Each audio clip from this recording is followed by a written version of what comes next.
back to another man's point of view with your host Barry on one. And today's show, we're gonna be touching in a little deep topic on how to deal with disrespectful adult children. And it's an issue that unfortunately my mom going with my brother.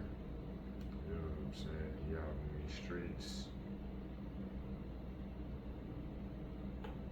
on drugs, you know what I'm saying? So he's just lost right now. And every question he's asking questions like, why this, why that? It's been driving us crazy for a minute.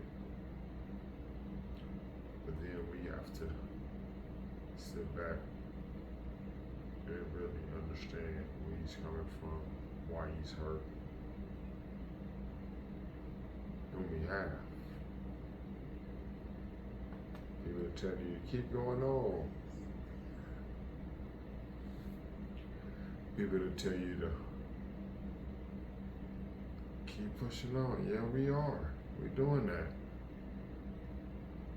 But when will enough be enough? Now when you start to disrespect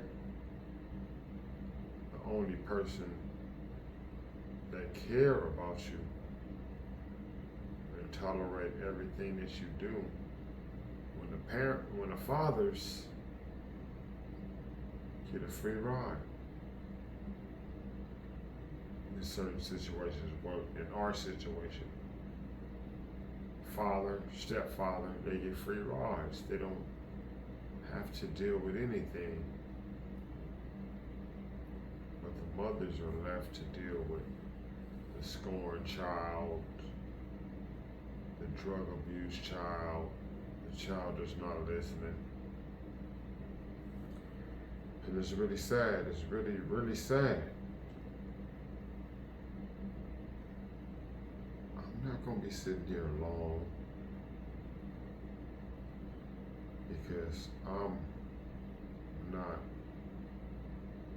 knowing what to say or how to even deal with the situation because we all new to this. My younger brother, that's my road dog.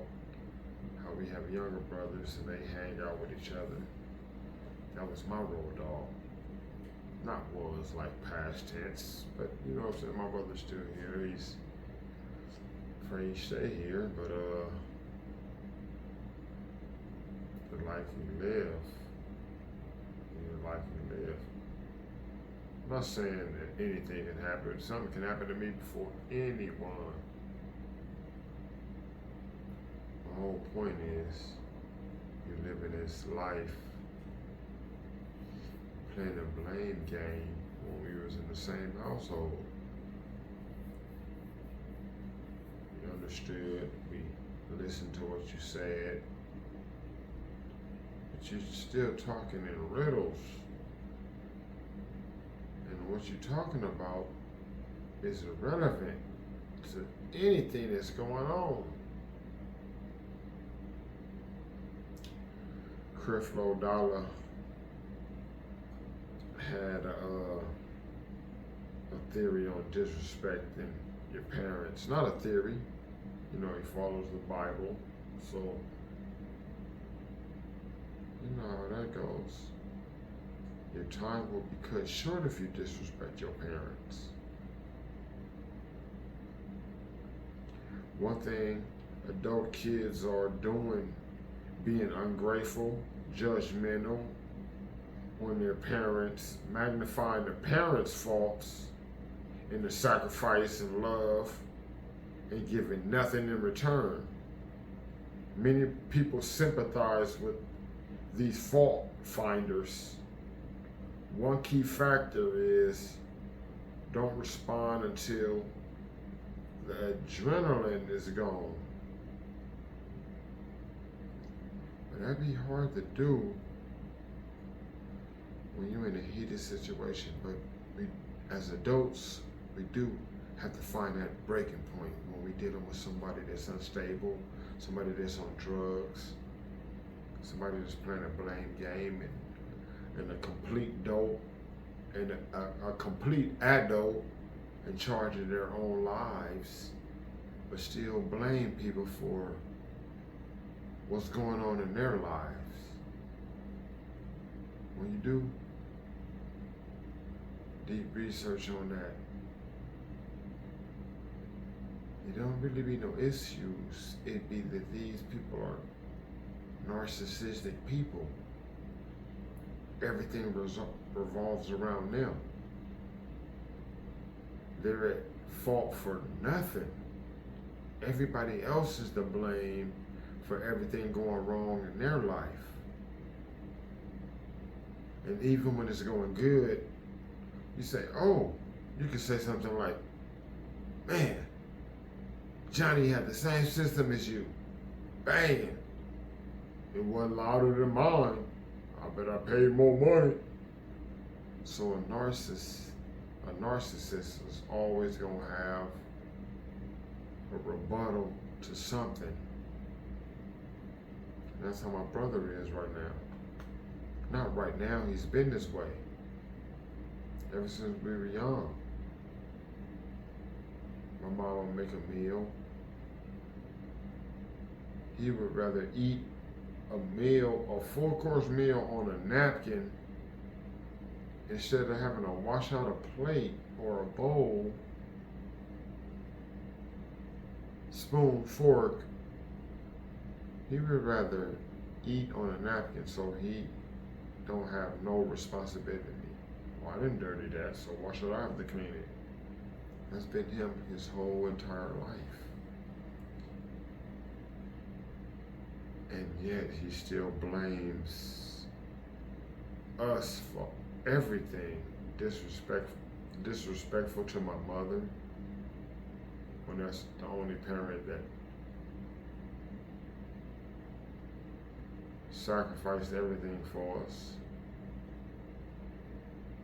Like I said, our father didn't do anything for us. Our stepfather didn't do anything. They lived a scot-free life with no emotional attachment. None of that. They get to live their lives with their women or whatever they're doing in their lives with no emotional attachment. My father already told my mother that, oh, once you need a woman, you need the kids too. So these are the stories of our lives. So, but my brother gives my father all the praise. A person that wasn't there, that'd be the one they give all the honor and glory to. Oh, my dad know me. Your dad know you in these streets on drugs, burnt out, and he don't give 2 fucks. That's the sad part about the reality.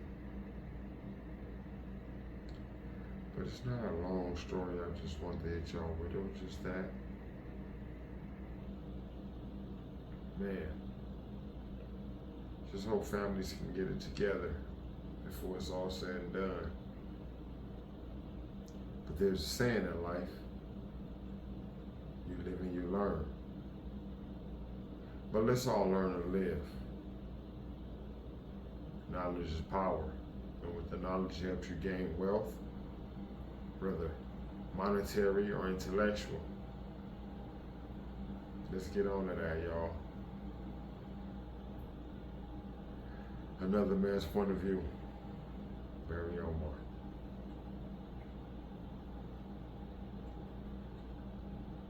And when one day you die, and you appear before Allah or Allah... We don't die. We don't go nowhere when we die. Islamic teaching different Christianity. When you die, you're dead. You don't go nowhere. You don't go nowhere? Where you gonna go? I prove I don't know where to You where. go dig up some graves that died 200 years ago. I bet you their bones are still there. They don't go nowhere. There ain't no people going nowhere. The dead rise and see the light. That meant the people who were mentally dead, and you look at them one now. I was once a Christian. I was once a clay, a Negro. Before I heard Elijah Muhammad, I couldn't talk to you. I couldn't open my mouth. See, he makes the lame speak, makes the blind see, makes the lame walk, makes the deaf talk. See, that's Elijah Muhammad.